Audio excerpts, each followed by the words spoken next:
ماشاء اللہ لا حول ولا قوة الا باللہ العلی العظیم افوض امری الی اللہ ان اللہ بصیر بالعباد السلام علیکم ورحمۃ اللہ وبرکاتہ۔ اللہ تبارک و تعالیٰ کا شکر ہے کہ میں کراچی سے تاج العلماء مولانا محمد نقی نجفی علی اللہ مقامہ کا پوتا علی احمد آپ کی خدمت میں سورہ مبارکہ مریم کے رکوع 4 کی آیات کے ساتھ حاضر خدمت ہوں۔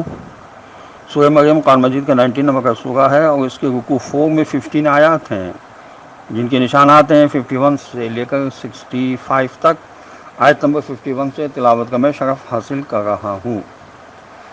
اعوذ باللہ من الشیطان اللعین الرجیم، بسم اللہ الرحمن الرحیم، واذکر فی الکتاب موسیٰ انہ کان مخلصا وکان رسولا نبیا۔ ترجمہ، اور اس کتاب میں موسیٰ علیہ السلام کا بھی ذکر کرو، یقیناً وہ ایک مخلص اور کھرے انسان تھے اور نبی تھے ہمارے بھیجے ہوئے۔ مفردات امام راغب نے لکھا کہ مخلص کے معنی خالص کیا ہوا، مطلب یہ کہ حضرت موسیٰ علیہ السلام ایسے شخص تھے جن کو اللہ تعالیٰ نے اپنے لیے خالص بنا لیا تھا۔ آیت نمبر 52، وَنَادَيْنَاهُ مِنْ جَانِبِ الطُّورِ الْأَيْمَنِ وَقَرَّبْنَاهُ نَجِيًّا، ہم نے انہیں طور کی دانی جانب سے پکارا اور ان سے راز کی باتیں کر کے اپنا تقرب عطا کیا۔ آیت نمبر 53، وَوَهَبْنَا لَهُ مِنْ رَحْمَتِنَا أَخَاهُ هَارُونَ نَبِيًّا۔ ترجمہ، اور انہیں اپنی رحمت اور مہربانی سے ہارون علیہ السلام جیسا بھائی نبی بنا کر عطا کیا۔ ان آیت میں 5 قسم کی نعمتوں کو بیان کیا گیا ہے۔ نمبر 1، حضرت موسیٰ علیہ السلام کو ان کی اطاعت کی وجہ سے خدا نے ایسا مخلص بندہ فرمایا، اور مخلص بندے کو شیطان گمراہ نہیں کر سکتا، جیسا کہ سورہ صاد آیت 82 میں خود شیطان نے اس کا اعتراف کیا ہے۔ نمبر 2، حضرت موسیٰ علیہ السلام کو نبی اور رسول بنایا۔ نمبر 3، خدا نے فرمایا کہ ہم نے ان کو کوہ طور کی دائیں جانب سے بلند آواز میں پکارا۔ نمبر 4، موسیٰ علیہ السلام کو ہم نے اپنا تقرب عطا کیا اور چپکے چپکے باتیں کی۔ نمبر 5، موسیٰ علیہ السلام کو ہم نے اپنی رحمت سے ہارون علیہ السلام جیسا بھائی عطا کیا جو نبی بھی ہیں۔ یہ تفسیر نمونہ میں لکھا ہوا ہے۔ آیت نمبر 54، وَاذْكُرْ فِي الْكِتَابِ اسماعیل اِنَّهُ كَانَ صَادِقَ الْوَعْدِ وَكَانَ رَسُولًا نَبِيًّا۔ ترجمہ، اور اس کتاب میں آپ علیہ السلام اسماعیل علیہ السلام کا بھی ذکر کیجیے، یہ حقیقت ہے کہ وہ وعدے کے سچے اور ہمارے بھیجے ہوئے نبی تھے۔ روایت میں ہے کہ خدا نے حضرت اسماعیل علیہ السلام کو صادق الوعد اس لیے کہا ہے کہ وہ اپنے ہر وعدے کو ضرور پورا کرتے تھے۔ انہوں نے کسی سے ایک جگہ انتظار کرنے کا وعدہ کر لیا مگر وہ شخص بھول گیا اور وہاں نہ پہنچا، تو آپ علیہ السلام نے 1 سال تک اس کا انتظار کیا۔ یہ اصول کافی کی جلد 2 صفحہ 86 پر لکھا ہوا ہے۔ اور حضرت علی علیہ السلام نے فرمایا کہ لوگوں کو وعدے لے کر اور امانت دے کر پہچانو۔ یہ نہج البلاغہ میں مولا علی علیہ السلام کا ارشاد مبارک موجود ہے۔ آیت نمبر 55، وَكَانَ يَأْمُرُ أَهْلَهُ بِالصَّلَاةِ وَالزَّكَاةِ وَكَانَ عِندَ رَبِّهِ مَرْضِيًّا۔ ترجمہ، وہ اپنے گھر والوں کو نماز و زکوٰۃ کا حکم دیتے تھے اور اپنے پالنے والے مالک کے نزدیک پسندیدہ انسان تھے۔ محققین نے نتیجہ نکالا کہ تبلیغ کے کام کا پہلا مرحلہ گھر والوں کی ہدایت سے شروع ہونا چاہیے، کیونکہ گھر والے ہی انسان کے سب سے زیادہ قریب ہوتے ہیں۔ سورہ شعراء آیت 214 میں حضور اکرم صلی اللہ علیہ وسلم کو بھی یہی حکم ہوا تھا کہ سب سے پہلے اپنے قریبی رشتہ داروں کو تنبیہ کرو، پھر فرمایا اپنے گھر والوں کو نماز کا حکم دو اور خود بھی نماز کی پابندی کرو۔ محققین نے نتیجہ نکالا کہ اولین مسلم رسول صلی اللہ علیہ وسلم کے قریبی رشتہ داروں ہی کو ہونا چاہیے۔ تیسرا نتیجہ یہ نکالا کہ کوئی نعمت خدا کے لیے اللہ کی رضا سے بہتر نہیں ہے، کیونکہ خدا نے اپنے خاص بندوں کے لیے فرمایا خدا ان سے راضی اور خوش ہوا اور وہ بھی خدا سے خوش ہوں گے، یہی عظیم کامیابی ہے۔ آیت نمبر 56، وَاذْكُرْ فِي الْكِتَابِ ادریس اِنَّهُ كَانَ صِدِّيقًا نَبِيًّا۔ اور آپ صلی اللہ علیہ وسلم اسی کتاب میں ادریس علیہ السلام کا بھی ذکر کیجیے، حقیقتاً وہ ایک سچے انسان اور نبی تھے۔ تفسیر فصل الخطاب میں علامہ علی نقی صاحب نے اور تفسیر ماجدی میں لکھا ہے کہ مفسرین کے اقوال کے مطابق حضرت ادریس علیہ السلام حضرت نوح علیہ السلام کے پردادا تھے۔ توریت میں ان کا نام اخنوخ ہے اور عربی میں ادریس ہے۔ درس سے کتب کی وجہ سے ان کا نام ادریس ہو گیا۔ اولاد آدم علیہ السلام میں سے یہ پہلے شخص ہوئے جنہوں نے قلم سے لکھنے کی ابتدا کی اور کپڑے سینے کی ایجاد کی، اور مروی ہے کہ خدا نے ان کو علم نجوم، علم حساب اور علم حیت تعلیم کیا تھا۔ یہ تفسیر انوار النجف اور تفسیر نمونہ میں لکھا ہوا ہے۔ اور بعض روایت میں ہے کہ چوتھے اور پانچویں آسمان کے درمیان ان کی روح قبض کی گئی۔ یہ تفسیر انوار النجف میں لکھا ہے۔ بعض مفسرین نے اسرائیلیات کے حوالے سے لکھا ہے کہ ان کو آسمان پر اٹھا لیا گیا۔ بعض دوسرے مفسرین کے نزدیک یہ بلندی، مقام اور قرب الہی کی طرف اشارہ ہے۔ تفسیر ماجدی میں لکھا ہے کہ شاہ ولی اللہ صاحب نے یہ لکھا ہے کہ حضرت ادریس علیہ السلام کو خدا نے آسمان کی سیر کرائی جو ایک محدود درجے کی معراج تھی۔ آیت نمبر 57 وَرَفَعْنَاهُ مَكَانًا عَلِيًّا ترجمہ، اور ہم نے انہیں ایک اونچے مقام پر بلند کیا۔ حضرت امام محمد باقر علیہ السلام سے منقول ہے کہ جناب رسول خدا صلی اللہ علیہ وسلم نے فرمایا کہ مجھے جبریل نے خبر دی کہ خدا نے ایک فرشتے کو عتاب کیا جو زمین پر اتار دیا گیا، تو اس نے حضرت ادریس علیہ السلام سے شفاعت کے لیے درخواست کی۔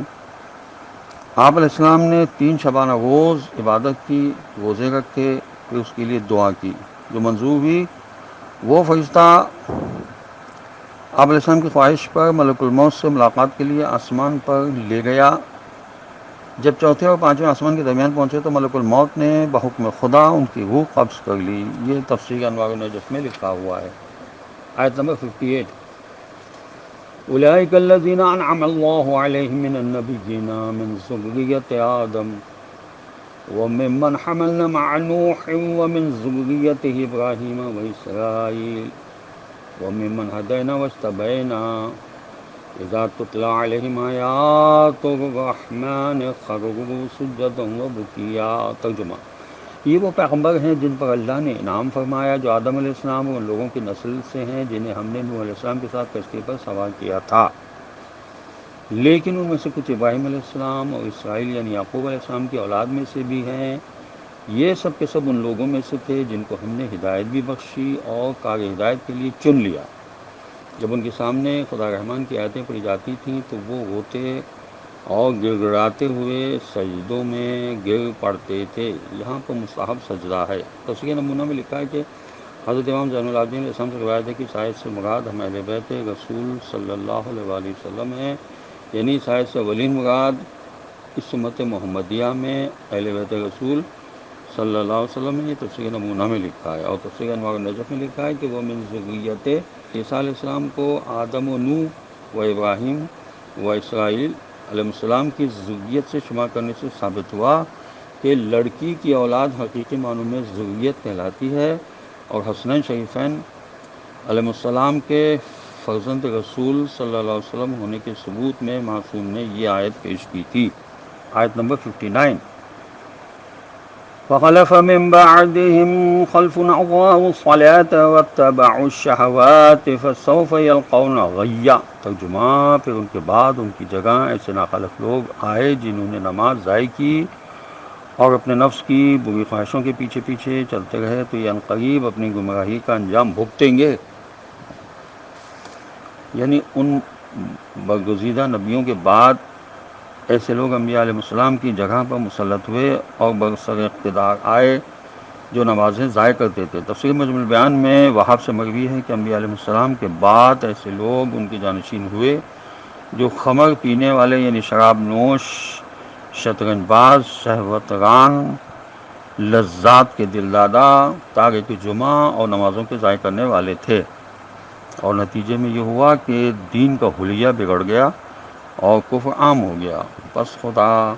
پس عذاب خداوندی کی لپیٹ میں آ گئے۔ حضرت موسیٰ و حضرت عیسیٰ علیہ السلام کے بعد علماء یہود و نصارہ نے یہی سب کچھ کیا، تو اسلام میں حضرت محمد مصطفیٰ صلی اللہ علیہ وسلم کے بعد تاریخ نے اپنے سابق کو خوب دہرایا ہے۔ قرآن مجید کا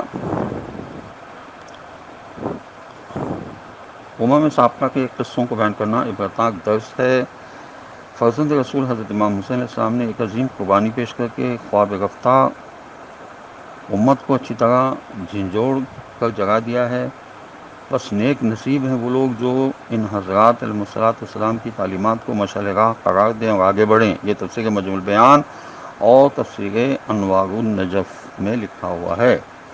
جناب رسول خدا صلی اللہ علیہ وسلم نے ارشاد فرمایا کہ 60 سال کے بعد ایسے لوگ ظاہر ہوں گے جو نماز کو ضائع کریں گے، نفسانی خواہشوں کے غلام ہوں گے، اور ان کے بعد ایک اور گروہ آئے گا، وہ قرآن کو بڑی شان بان سے پڑھیں گے، مگر وہ ان کے شانوں کے اوپر رہ جائے گا، کیونکہ ان میں نہ اخلاص ہوگا اور نہ غور و فکر ہوگا، نہ عمل کرنے کی فکر لاحق ہوگی۔ وہ صرف دکھاوے کے طور پر قرآن پڑھیں گے، صرف الفاظ پر قناعت کریں گے، اسی لیے ان کے اعمال خدا کی بارگاہ تک نہیں پہنچ پائیں گے۔ یہ تفسیر المیزان کی جلد 14 میں لکھا ہے۔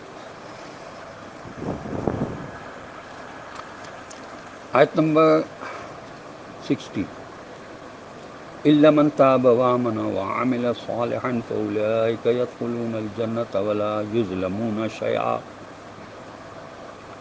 پکی توبہ سے گناہ معاف ہو جاتے ہیں۔ اس آیت کا ترجمہ یہ ہے کہ سوا اس کی جو توبہ کر لے اور ابدی حقیقتوں کو مانتے ہوئے نیک کام کرے تو وہ لوگ جنت کے سبز و شاداب گھنے باغوں میں داخل ہوں گے اور ان کی ذرا سی بھی حق تلفی نہ کی جائے گی۔ اور آیت نمبر 61 یہ ہے کہ جنات عدن التی وعد الرحمن عبادہ بالغیب انہ کان وعدہ ماتیا۔ ترجمہ ان کے لیے ہمیشہ ہمیشہ رہنے والے جنت کے سبز و شاداب گھنے باغات ہیں جن کا وعدہ خدا رحمان نے اپنے بندوں سے غائبانہ طور پر کر رکھا ہے، اور وہ وعدہ یقیناً پورا ہو کر رہنے والا ہے۔ تفسیر مرضی میں لکھا ہے کہ غیب کے معنی اندیکھی جنت کو ماننا بھی ہے، اور رسول خدا صلی اللہ علیہ وسلم کے بنائے ہوئے تمام وعدوں کو ماننا ہے، کیونکہ ہم نے یہ تمام حقیقتیں آنکھوں سے نہیں دیکھی۔ رسول خدا صلی اللہ علیہ وسلم سے سن کر ان کو مانا، خود خدا سے بھی براہ راست نہیں سنا، رسول خدا صلی اللہ علیہ وسلم سے سنا اور مانا۔ یہی ایمان کا اعلیٰ درجہ ہے، اور جنت اسی ایمان کا صلہ ہے۔ جنات عدن سے مراد لازوال جنت ہے جو کبھی فنا نہ ہوگی، تازہ بتازہ نو بنو نعمتوں سے مالا مال ہوگی۔ آیت نمبر 66، لا يسمعون فيها لغوا الا سلاما ولهم رزقهم فيها بكرة وعشيا۔ ترجمہ، وہاں وہ جنتی لوگ کوئی بیہودہ یا ناخوشگوار بات نہ سنیں گے سوا سلام کے۔ وہاں ان کو ان کی مقررہ روزی صبح اور شام مسلسل ملتی رہے گی۔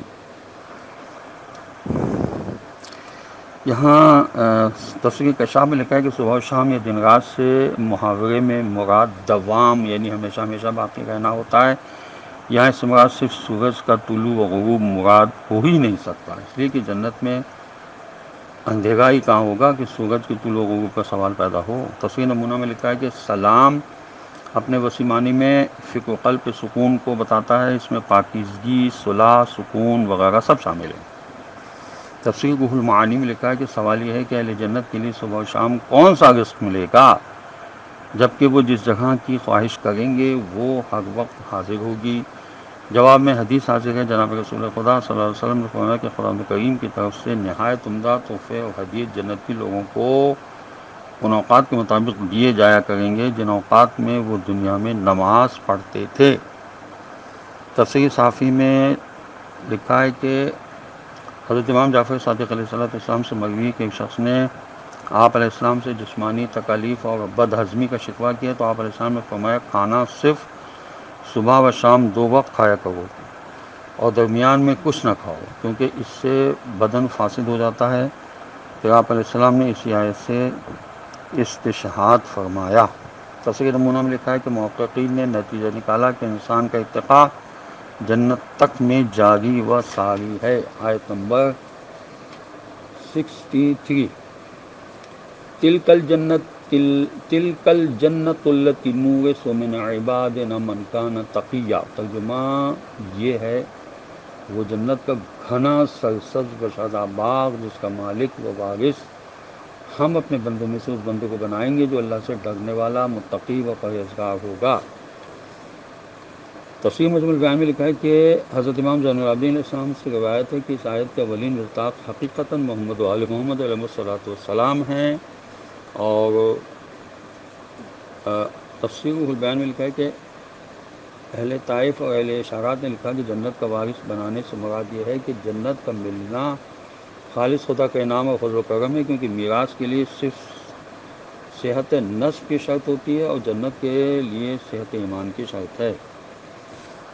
آیت نمبر 64، وَمَا نَتَنَزَّلُ إِلَّا بِأَمْرِ رَبِّكَ لَهُ مَا بَيْنَ أَيْدِينَا وَمَا خَلْفَنَا وَمَا بَيْنَ ذَلِكَ وَمَا كَانَ رَبُّكَ نَسِيًّا۔ ترجمہ، جبریل علیہ السلام نے کہا، ہم فرشتے آپ صلی اللہ علیہ وسلم کے پالنے والے مالک کے حکم کے بغیر نہیں اترا کرتے، کیونکہ اسی کے قبضے میں ہے جو کچھ کے ہمارے آگے ہے اور جو کچھ کے ہمارے پیچھے ہے، اور جو اس کے درمیان ہے، غرض ہر چیز کا مالک وہی ہے، اور تمہارا پالنے والا مالک کسی بھی چیز کو بھولنے والا نہیں ہے۔ تفسیر ماجدی میں لکھا ہے کہ حضرت ابن عباس سے روایت ہے کہ حضرت صلی اللہ علیہ وسلم کو خدا کے پیغامات ملنے کا شوق اس قدر شدید تھا کہ آپ صلی اللہ علیہ وسلم نے جبریل سے پوچھا کہ تم زیادہ کیوں نہیں آتے؟ یہ آیت جبریل علیہ السلام کا جواب تھا جو خدا کی طرف سے دیا گیا۔ تفہیم القرآن میں علامہ مودودی صاحب نے لکھا کہ خود آیت کے الفاظ بتا رہے ہیں کہ یہ آیت کافی عرصے تک وحی کے نہ آنے کے بعد آئی۔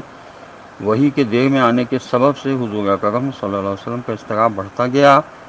آخر کار جبریل علیہ السلام فرشتوں کے جھرمٹ میں تشریف لائے، پھر خدا کا فرمان سنایا، پھر دیر سے آنے کی معذرت فرمائی، پھر اللہ کی طرف سے تسلی کا پیغام دیا اور صبر و ضبط کی تعلیم دی۔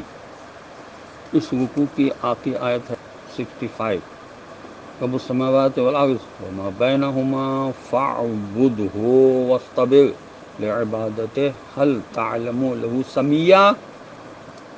ترجمہ، وہ آسمان و زمین کا مالک ہے، ان تمام چیزوں کا بھی جو ان دونوں کے درمیان ہیں، بس آپ صلی اللہ علیہ وسلم اسی کی عبادت کیجیے اور اس کی بندگی اور اطاعت کے لیے ہر قسم کی مشکلات کو برداشت کیجیے۔ کیا تمہارے علم میں کوئی ایسی ہستی ہے جو اس کے ہم پایا، ہم نام یا ہم صفت ہو؟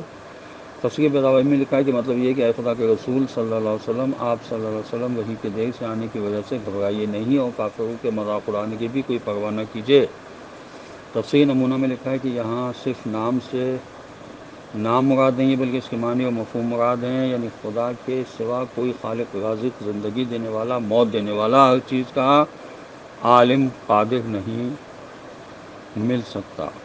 تفہیم القرآن میں علامہ مودودی صاحب نے لکھا کہ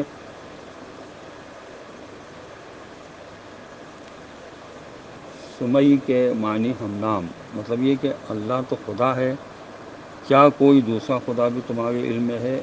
اگر نہیں ہے تو پھر تمہارے لیے اس کے سوا کون سا راستہ باقی رہ جاتا ہے کہ تم اس کی کامل اطاعت والی زندگی اختیار کرو؟